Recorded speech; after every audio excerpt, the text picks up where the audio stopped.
За сайн мэцхан шимжлэгтэй тавтай морил эми байна. За энэ удаагийн бичлэгээр болохоор маш сонирхолтой зүйлийг ярилцсан. Тэгээд ер нь өмнөх бичлэг дээрээ би дурж ирснаас ер нь энэ миний хамгийн сүүлийн admission одоо application processтэй холбоотой бичлэг байх байхаа гэж бол хэлж ирсэн. Гэхдээ айгүй сонирхолтой мэдээлэл олж авсан тул энэ мэдээллийга түгээхгүй байхгүй одоо түгээхгүй байж чадахгүй нэ. Тэгээд надаас айгүй олон хүмүүс асуулт ирсэн болохоор энэ асуултанд хариулангаа бас өөрийгөө ер нь жоохон эрх зүйлий бөөндөө яг нэг юм жоохон ярилцъя гэдэг төрлийн тиймэрхүү бичлэг байх болно. За тэгээд шинээр үзэж байгаа хүмүүстэй өөрийгөө танилцуулах юм бол намайг Эми гэдэг. Би University of Michigan гэдэг сургуулийн одоо 3 дугаар курсын оюутан. Тэгээд энэ бичлэг 26-нд бичигдчихээн. Дараа жил төгснө.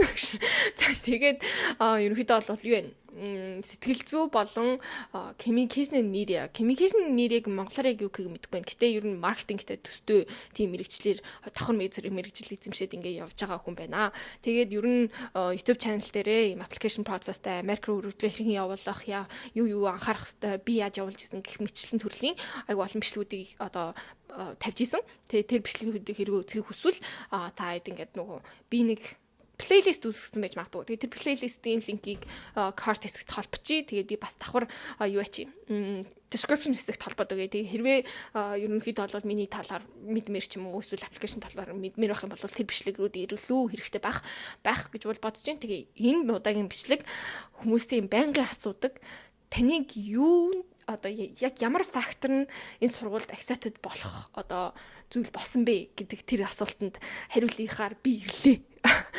За тэгээд бас ийм тэр асуулт надаас амар олон хүмүүс асууж исэн. Яг юу ч таныг сургуульд оруулсан гэж бодож байна. Яг юу ч таныг ингэж одоо accepted болоод энэ олон тэтгэлэг авах одоо гол хүчин зүйл чинь болсон гэж бодож ийн гэдэг асуултууд гарч ирсэн. Тэгээ нэмээд дээрэс нь одоо Монголд ерөнхийдөө бол нилээн олон ийм одоо актемууд нэгдсэн шүү дээ. Тэг ингээд одоо юу гэдгийг одоо application processтэй холбоотойгоор маш олон актемууд нэгдсэн. Маш олон химийн интонод одоо гарч ирсэн. Тэг энэ олон зүйлсүүд бүгдээр яг нэг зүйлийг заагаад байгаа хэдэж гисэндээ бид нэр айгүй чухал факторуудыг махартаад байна уу да гэж би ер нь айгүй их анзаарсан заяо. Тийм болохоор тэр ингээд сэргээх үднээс энэ зүйл чинь чухал байсан юм биш үү? Манайхаа энэ дээр анхаараач. Энэ дээр анхаарахгүй бол яг гол анхаарат байгаа юм чинь буруу яж магадгүй юм байна гэдэг тийм зүйлийг зүгээр үнцгийг та бүхэндээ өгөх гээд ирж байна. Тэгээд энэ зөвхөн миний кейс буюу миний хувийн аппликейшн дээр яг юу stand out болсон, яг юу намайг оруулахад тусалсан гэдэг тийм зүйл байгаа болохоос биш бусад хүмүүс дээр яг адилхан миний одоо хийсэн зүйлсүүд, миний одоо бичсэн одоо хэм маяг бүгдээрээ одоо нааж орж ирнэ гэсэн үг бол биш. Тэгэхээр тэрийг айгуу сайн ойлгоорой. Энэ зөвхөн миний кейс. Гэхдээ бас та хэд мэдээд авахд бас зүгээр байх гэж бол бодож байна.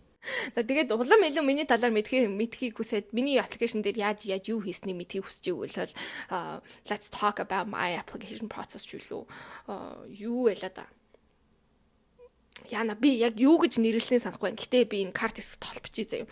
Тэгээ тэр бичлэг үзэх юм бол миний юу хийжсэн, яаж хийжсэн гэдэг нь бүгдээ айгу нарийн дитейлтэй гараад ирнэ. Тэгэхээр тэр бичлэг рүү орж үзээрэй. За тэгээд ерөнхийдөө бол яг би University of Michigan гэдэг сургуульд сурдаг гэсэн шүү дээ. Тэрийгээ бид нэр ингээд товчлоод UMash эсвэл UFM мэдэр гэж ярьдаг байхгүй. Тэгэхээр би ийм урт нэрээр нь биш нэг эсвэл UMash нэг эсвэл UFM мэдэр гэж ярьж болох байх шүү заа. Гэтэ don't be confused. I'm talking about my university заа. За тэгээд би болохоор өмнө нь болохоор би нөгөө нэг юм энэ admission file авахаас өмнө admission file тайлбарж өгөх юм штэ. Admission file гэдэг нь болохоор чинь миний application гэж байж байгаа. Тэгээд миний application дээр admission officer гэдэг хүн уншаад тэгээд нөгөө note бичээд энэ хүүхдэд ийм байна. Ингээ гэдэг тийм мэдээллүүдийг бичээд ингээ гавсрагдсан admission file гэж байдаг байхгүй.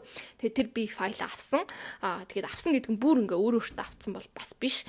Яг нөгөө нэг юу admission тэр officer-ын бичсэн note-ийг комментиг би гараараа бичиж авсан, зураг авч болохгүй, тэрг өөртөө үлдээж болохгүй болохоор би зүгээр гараараа бичиж авсан информашнууд байгаа. Тэгээд хоёр талаараа юм нэг юу ах ямар нэгэн хүний нэр болоод ямар нэгэн нэг юм одоо recommendation letter би анх явуулахдаа болохоор багшныхаа информашнууд багштай би бүрийн итгэж байна. Би энэ информашныг харахгүй гэсэн нэг тийм одоо зүйлийг дугуулсан болохоор би хэрвээ одоо миний нэг юу энэ admission file дээр юм харалцсан redacted тийм юмнууд байсан. Гэхдээ тэр нь болохоор миний бодлоор одоо recommendation letter-тай илүү холбоотой байх гэж бол бодож байна. Би тэгээд admission file авахаас өмнө болохоор би өөрийгөө ингээд яг яагаад орсон бэ гэж бодож исэн бэ гэхлээр миний бүх аппликейшн бүгдээрээ ингээд нийлүүлээ базаад харах юм бол нэг зүг рүү чиглэж исэн гэдэг утгаараа намайг авсан болов да гэж би бодсон байхгүй. Гэтэ тэр бол somewhat correct, гэтэ somewhat interesting заяа. Тэгээ одоо бүндөө миний аппликейшнийг харцгаа одоо admission файлыг харцгаа заяа. За эхний би нэг хэд хэдэн информашнуудыг бичиж авах мартсан байлээ заяа. Би нэг аль дээр биччихэд тэгэд амар завгүйсэн болохоор би юусэн бичлэг хийж чадаагүйсэн хаа. Одоо л зав гарч ийн заяа. За ерөнхийдөө бол энэ admission одоо миний аппликейшнийг болохоор нийтдээ 2 admission officer үзсэн юм байлээ. Тэгээд 2 ширхэг комментууд байгаа. Тэгээд манай сургуулийн онцлогч юм уу эсвэл бусад сургуулиуд адилхан байж магадгүй. Гэхдээ ерөнхийдөө бол нэг тийм 1-5-ийн хооронд одоо үнэлдэг. 5 нь хамгийн одоо best of best те. Нэг нь болохоор worst of worst. Worst нь ч юу юм бэ? Ерөнхийдөө бол 1-5-ийн хооронд үнэлэн 5 нь сайн, нэг нь хамгийн бага гэсэн үг байхгүй юу? Тэгээд тэр нь яг ялгаагүй одоо би яг юуг нь мэдгүй заяа. Тэр нэг үгээр илэрхийлсэний би санахгүй юм заяа. Айгуу дээр үед авчихсан. Тэгвэл outstanding, excellent, good, юу ч үлээ бас нэг 5 үг байгаа заяа. Тэгээд энэ 5 үгээрээ одоо илэрхийлээд оноо өгдөг. Оноолчдөг. Одоо хэсгүүдийн гэх юм уу? Тэгэхээр тэрийг бас ингэж одоо бодох хэрэгтэй баг. За тэнгуүтээ хамгийн ихэнд байсан юм нь болохоор class rank гинэ. Class rank гэдгийг манай сургуульд одоо томжин болвол class rank байхгүйсэн хүүхдүүдийг жагсаадаг байсан. Тэгээ бид нэр угаасаа байхгүй мэж байхгүйгээр л явуулна шүү дээ. Тэгсэн чинь class rank гингүүтээ зүгээр ингэж нөгөө ингэж байгаа ингэсэн юм байдэн шүү дээ. Тийм юм байсан. Тэгээд би бодохдоо бол энэ бас одоо чухал зүйл байж магадгүй ингэж бол бодсон. Тэгээд тийм гişнээс тэгээд overall education environment гэж байгаа байхгүй юу. Тэнгүүтээ ингээд overall education environment гэж бичгүүн дараас нь томож alternative school limited information provided by the school гэсэн байхгүй юу. Тэнгүүд болохоор би энэ overall education environment гэдэг яг үнэхээр ойлгохгүй байгаа. Энийг одоо би одоо comparative member руу гэж одоо сургууль нь provide хийх хэрэгтэй юм уу? Энийг бол үнэхээр би мэдээгүй заяа. Тэгээд одоо хүртэл ойлгоогүй байгаа. Тэгээд манай сургууль тиймэрхүү information явуулаагүй байсан юм билүү дээ. Limited information явуулсан гэхэлэр ч одоо I still don't know about it. Тэнгүүтээ overall curriculum гэж аахгүй. Тэгээ curriculum-ыг би ингээд сургуулийн curriculum юм уу? Яг юуны curriculum гэдгийг би юусоо ойлгоогүй. Ер нь миний ойлгоогүй айгүй олон юмнууд байгаа заяа. За тэр ч яг тэнгүүтээ тэрэн дээр нь outstanding гэсэн байхгүй. I think outstanding чинь нэг юм одоо 1-5 5 лаг гэсэн шүү дээ. Би тэгээд 5 дахь нь илүү 4 дахь нь илүү гэдгийг би санахгүй байгаа заяа. Sorry. Гэтэ ерөнхийдөө outstanding гэсэн заяа. Тэнгүүтээ overall academics гингүүд outstanding. Тэнгүүд миний academic урлагийг бол яриад байна гэж би бол ойлгоод байгаа заяа. Тэнгүүдээ overall involvement гэж аахгүй. Намайг ингэж одоо янз бүрийн юмд ингэж involve одоо хамрагталт хэр байсан бэ гэдгийг excellent гэсэн байхгүй. Тэнгүүд тэр нь одоо минийх одоо 3-4 тий. За тэнгүүдээ essays гингүүтээ дахиад excellent надад өгсөн заяа. Тэнгүүтээ overall interest гингүүтээ good болсон заяа. Тэгээд overall interest гэхлээр би одоо сургуультай хэр их interest байсан гэж би ойлгоод байгаа. I don't know. Тэгээд сургуультай хэр их interestтэй байсан гэж хэлж байгаа юм болов уу? Эсвэл миний одоо мэрэгчлэл рүүгээ хэр их interestтэй байсныг хэлээд байгаа юм уу гэдгийг болов сайн мэдээгүй. Гэтэл overall interest good гэсэн байсан заяа. Тэгээ good нь нөгөө 1-5-ийн хооронд 2 дахь юм уу, 1 дахь юм уу, 3 дахь ч юм уу нэг тэр хавцаа байгаа заяа. Гэтэ миний overall interest сайн байгаагүй юм байлгүй дээ гэшнээс. За тэнгүүтээ comment хэсэгт нь эхнийх нь болохоор эхний admission officer ингэ бичсэн байхгүй. Миний GPA ерөнхийдөө бол 4.0 байхгүй юу. Тэгсэн чинь яг 4.0 гэдэг эхний дээр тэр data-ийн файл дээр 4.0 гэж бичсэн мэс. Тэнгүүтээ яг нөгөө comment хэсэг дээр нь очисон чинь admission officer нь 3.9 гэсэн мэс байхгүй. 3.9. That's interesting. That's weird. За тэр чах. Тэгээ 3.9 сая. 3.9 GPA, tax flexible, international student at a project-based school гэсэн байгаа байхгүй. Тэнгүүтээ хар юм явцсан заяа. Redacted юм ингээ хар ингээ өгүүлбэр явцсан заяа. Тэгээ тэрийг нь юу эсний би болгоод авах нь мэдэхгүй байна. Тэрийг мэдэх боломжгүй. За тэнгүүтээ тэр чинь одоо сайхан орчуулъя л да. 3.9 одоо GPA-тэй тэгээд оноо тийм нөгөө шаардлагагүй гэсэн тийм policy-гаар явуулсан. Одоо олон улсын хүүхэд тэгээд ийм нөгөө төсөл хэрэгжүүлдэг сургуульд сурдаг байсан тийм сургуулийн хүүхдээ гэж бол хэлж байгаа байхгүй юу? За тэнгуүтэй involvement shows multiple sustained commitments and leadership roles including a founding role but no awards гэж аахгүй. Тэнгуүт involvement жоо оролцоо тий. Оролцоо ингэж одоо янз бүрийн оролцож байгаа зүйлсүүд нь одоо ингээд айгүй олон ингэж олон төрлөөр олон хугацааны туршид commitment одоо урт хугацааны идэвхтэй. За урт хугацааны олон төрлийн идэвхтэй тийм одоо оролцоо ихтэй хүүхэд байсан гэж байгаа. Тэнгүүдээ нөгөө нэг юу одоо leadership role чинь манлайлалтэй юм одоо юм хумыг манлайлах тийм одоо ролууд болоод тэр нь болохоор юу вэ гэхлээр айгу тийм нөгөө юмыг үүсгэн байгуулсан тийм ролоор харж болж байна. Тэнгүүдээ тасалт явгуудаа but no awards буюу гэтээ ямар нэгэн шагнал урамшуул байхгүй. За тэгээ энийг бол нэг гайхаад ах юм байхгүй л дээ. Би ерөнхийдөө бол би ингээд нөгөө нэг юм анх аппликейшн явуулж байхдаа надад ерөөсөө ямар нэгэн шагнал урамшуулал, өрнөжлөл медаль, сертификат юуж байхгүйсэн аахгүй. Угаасаа юуж байдгүй. Тэгээд байгаа юмуд нь дандаа л нэг тийм нөгөө олон улсын ч гэжтэй сургуулийн нөгөө нэг юм нөгөө саксны максны тэмцээн мэмцэн те юу гэдгийг бүжгийн урлагийн үслэг нэг хачаач юм нөгөө байгаадсан аахгүй. Тэгээд ийм хачим юмнууд явуулж ахаар угаасаа юу ч явууллаг үн дээр гэж бодоод явуулаг байхгүй. Тэгэл би за тэнцчнийхээ дараа заацсан би чинь awardгүй ч гэсэндээ орчиж болох л байсан юм байна штэ. Эдэр гэж мэгж амар бодож байсан.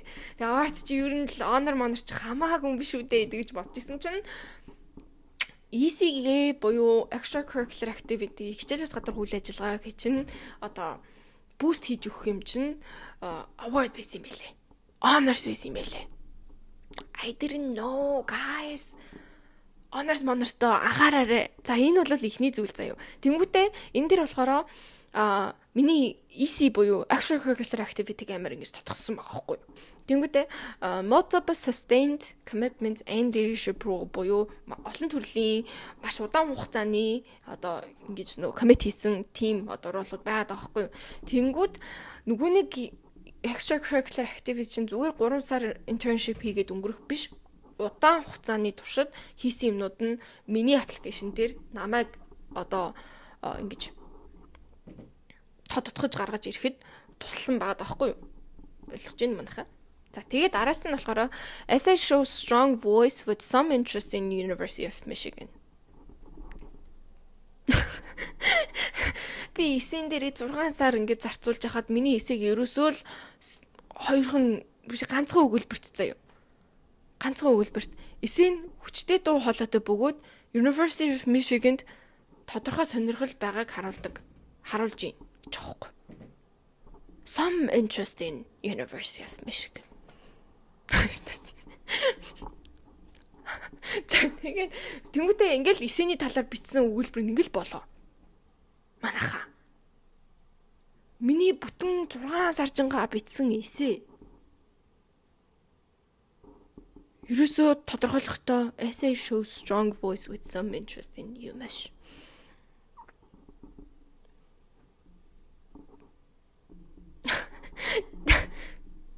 Sabi энэ дахиж эргэж ирэн заяа. Тэнгүүтээ overall 3 ratings was compelling factors гэж аахгүй. Тэнгүүтээ нөгөө нэг цай хэлсэн шүү дээ. Хүүхдүүд одоо тэр нөгөө аппликейшнда өгтөө оноо өгдөгөө 1-5 оронд өгдөө 5 нь мундаг, 1 нь жоохон яа. Тэнгүүд 3 авсан байгаа байхгүй би энэ ихний admission officer-аас 3. За тэнгүүтээ дараагийнх нь admission officer заяа. Тэр нь бүр overwhelming заяа. Биш underwhelming заяа. Бүр ингээд ерөөсөө баг өгүүлбэр байна уу да юм замаар. Тэнгүүтээ strongest academic on small roster гэж аахгүй. Тэнгүүтээ энэ нь юу гэж юм бэ гэхээр одоо жижиг бүрэлдэхүүнтэй орчинд одоо өндөр тим амжилттайгаар одоо суралцсан гэх юм уу одоо юу гэх юм те. Тий. Айгу жижигхэн юм олон биш ингэ жижигхэн хүмүүсийн дунд айгу сайн сурсан гэж. Тийм байгаа даахгүй. Тэнгүүтээ strong academic performance гэж аахгүй. Тэр нь болохоор одоо юу гэдэг юм. Сургууль academic гүйцэтгэл сайтай. Ер нь би айгүй сайн сурсан юм шиг байгаа баха. Бас биш айгүй сайн сурснараа л гарч ирсэн юм шиг байна. За тэнгүүтээ excellent commitment буюу нөгөө нэг юм хичээл бас гадар үйл ажиллагаа бол маш ингээл мундаг л анаа л гэсэн үг шүү дээ. Яа би өөрийгөө ингэж хэлэх амар эвгүй юм байна. За тэнгүүтээ UM intention goals гэсэн байгаа хгүй. Тэрийг би ерөөсөй ойлгоогүй. Энэ нь ингээд яг University of Michigan сурах сонирхол зоригтой гэж сонирхолтой зориг тодорхой мэдгүй энийг яаж би ерөөсөө юм байсан заяа. UM гингүүтээ INT тэнгүүтээ slash тэнгүүтээ goals гэсэн байсан байхгүй. Тэгээ энэ нь болохоор би ChatGPT дээр энэ яг юу гэдэг дагахшнах чинь гэсэн чинь University of Michigan сурах сонирхол ба зорилго нь тодорхой гэж байгаа. Тэгэхээр тийм юм шиг байгаа заяа. За тэнгүүтээ can compete with similar in international application pool гэж байгаа байхгүй юу. За тэнгүүт чинь ижил төстэй дотоод болон олон улсын өргөдөл гаргагчдын өрсөлдөөнтэй бүлэгт өрсөлдөх чадвартай гэж байгаа байхгүй юу. За ерөнхийдөө бол хоёр дахь нөгөө admission officer нь айгүй ийм сонин ингээд бүх үгнүүдийг ингээд жижигрүүлээ бичсэн заяа. Тэрийг би зүгээр ингээд монголоор уншаад үгүй заяа. За хамгийн хүчтэй талууд нь жижиг бүрэлдэхүүнд орчинд өндөр амжилттай суралцсан, академик гүйцэтгэл сайн, сургуулиас гадуурх үйл ажиллагаанд идэвхтэй оролцсон, University of Michigan сурах сонирхол ба зорилго нь тодорхой, ижил төстэй дотоод болон олон улсын өргөдөл гаргагчдын өрсөлдөөнтэй бүлэгт өрсөлдөх чадвартай. За юм байна заяа. За ингээл миний аппликейшн болоо. Тэгээ энэ хоёр дахь хүн бас надад 3 өгсөн. За энэ дээрээс миний ингэж одоо бодож байгаа зүйл нь юу вэ гэхлээр бидний одоо нөгөө нэг Монголд байгаа академиудын гаргаж ирээд байгаа бид нэр лөө түлхээд байгаа энэ информашн болох яг уу үнэхээр би тэгж хэлмэргүй байгаа ч гэсэндээ ерөөхдөө бол 12 дугаар ангидаа ороод тэгэл баг өвлөн сууж одоо намбар нь сууж юмаа бэлж байгаа л эсээгээ бичээл эсийн лаг байгаа л тэгэл орчих юм бол бүх юм гоё болчихно гэдэг тийм ойлголт хүмүүст ингэж нааж өгöd байгаа штэ. Гэтэ яг тэр жоохон үнний ортой байж болох ч гэсэндээ яг үнний ортой байж чадах уу гэдэг тийм асуулт гарч ирсэн заяа. Ерөөсөө эсээ чинь сайн байх юм бол чи баг орчин гэдэг тийм ойлголтууд байгаа даа штэ. Гэтэ тэд нэр яг хэлэхэд бол нэг эсээ бол нэг ерөөсөө харт миний эсээ. За миний хувьд шүү. За энэ бүгд миний үзэл бодол болоод миний хувийн аппликейшн дээр манай сургууль намайг яаж үнэлээд яаж авсан тугаа штэ. Тэгэхээр энэ зөвхөн надад л бодно заяа. Гэтэ миний бас үзэл бодол гişнээс. Тэгэхээр бити дээр гişнээс. Тэнгүүт миний ингээл бичээл хийсэн амар цаг өнгөрүүлсэн эсээнүүд дээр эсээг маань ерөөсөө тодорхойлохдоо essay shows strong voice гэж аахгүй. Тэгэл болоо. Тэнгүүд энэ application process гэдэг зүйл бол зүгээр л ингээд нөгөө эсэндээ санаа зовоол эсээгээ бичээд болчдөг зүйл бас биш юм шиг байна гэж бол би бодож байна. Тэгээ хүм одоо би нэг reel үзчихсэн маа нэг актем байсан. Тэр актем дээр болохоор ингээд баг 2.1 хэдэн GPA-тэй ч үлээ 3.1 хэдэн GPA-тэй ч үлээ ямар нэгэн GPA айгүй бага GPA заяа. Тэгээ тэр team GPA-тэй ч гэсэндээ сургуульд эсээгээ бичээд орчих болно гэдэг тийм ухааны юм бичижсэн байхгүй юу. Тэгээд тэрэн дээр би бол бас болох юм те гэж бодож исэн хэдий ч гэсэндээ би өөрийнхөө аппликейшнийг харсан чинь миний ерөөсөө одоо миний намайг оруулсан зүйл болохоор миний ерөөсөө GPA тэгээд юу байгаа байхгүй юу. EC2 хичээлээс гадарх үйл ажиллагаа хоёр л намайг айгүй лаг хүн болгоод энэ сургуульд оруулж ирсэн байгаа байхгүй юу. Тэгээд энэ дэр би бодоход тэгээ миний extracurricular activity-нууд чинь бүгдээрээ ийм айгүй олон жилийн хугацаанд хийсэн одоо хичээлээс гадарх үйл ажиллагаа байхгүй юу. Тэнгүүд би ихэнх нь болохоор 10-аас 12 дугаар анги. Тэгээд зарим нь 9, 10, 11, 12 дугаар анги те. Тэгээд одоо 11 дугаар ангитлаа хийлээ гэж бодоход заавал 12 дугаар ангитай төгсдөг. За яг хуу ганц хоёрхан зүйл нь болохоор нөгөө internship байсан болохоор тэр нь л 3 сарын хугацаанд байсан байхгүй. Бусдаар бол би бүгднийг амар удаан хугацаанд хийсэн. Тэгээд удаан хугацаанд хийсэн зүйл нь хүртэл ингээд sustained commitments гэдэг үгээр гарч ирж болж байгаа байхгүй. Тэнгүүд миний хэлэх гээд байгаа зүйл нь юу вэ гэхээр зөвхөн эсен дээрээ ингээд сайн байгаад тэнцвэрдэг тийм зүйл биш юм байна. Тэгээ нэмээд дээрэс нь одоо би ковидын үегээд амар lucky амар аттайгаар би SAT оноор явуулах шаардлагагүйгээр би явуулж исэн. Тэгээд нөгөө харж байгаачлан tax flexible гэж аахгүй. Тэнгүүд би SAT оноо явуулаагүй нь бас айгүй одоо аттай зүйл. Тэнгүүд одоо SAT required болоод SAT оноогоор шүүгээд эхэлцдэг ийм юм болох юм бол SAT оноогоор чинь шүүгээд ингээ алгоритм нь ингээд одоо алгоритм ч гэж одоо AI шүүгээд тэгээд Тэгээд зөвхөн SAT оноогоор пасс хийсэн хүмүүс нь л очиж эсийг уншигддаг, очиж эсийг харагддаг. Тийм байх байдаг гэж би бодоод байна. Тийм. Тэгэхээр тэгээд хичээлдээ сайн сурах гэдэг чинь өөрөө амар чухал юм байна манайхаа. Тэгээд extracurricular хугацаагаа айгу юу вэ? За extracurricular activity-га ингэж олон хугацаанд хийснээр намайг айгу сайн оруулсан байна. Тэгээд миний эсэнэд болохоор ерөөсөө л ингээд аппликейшнийг маань жоохон чимгэлцэн тэг нэг бандаг үлгцсэн л зүйл байсан байгаа байхгүй юу. За тэгээд ерөнхийдөө бол намайг ингээд EC болон миний GPA 2 маань аварсан байна. Тэг яг хуу миний эсээ бол бас аварсан байж болох л юм те. Эсэн дээр бол те бас нэг strong voice те interest in you message гэж гарч ирсэн байна л да. Гэтэ яг хуу тийм бол эсээ чухлын хувьд л чухал ч гэсэндээ яг эсээгээ бичээд тэнцвүү гэвэл миний хувьд бол үгүй байсан юм шиг байна. Би хичээлээрээ муу гараад EC нүд нь олигтой биш байсан болоод би тэнцэхгүй байсан юм байна гэж бол би бодлоо. Тэгээд манай сургуулийн онцлог гэх юм бол бид нэр ер нь ийм leadership role те leadership те нэг тийм лидер хүмүүс гэдэг тийм одоо characteristic-ийг ерөнхийдөө бол илүү value хийдэг байхгүй юу? Тэнгүүд яг миний нөгөө нэг ер нь EC дээр гаргаж ирсэн юмнууд дандаа би founder эсвэл би president эсвэл vice president дандаа нэг тийм одоо lead хийх тийм ролуудыг би ерөнхийдөө бол авч явж исэн. Тэгэхээр тийм ролууд маань манай сургуулийн leadership гэдэг тийм value-тай илүү match хийгээд тэгээд намайг оруулсан болоо да гэж бол би бодож байна.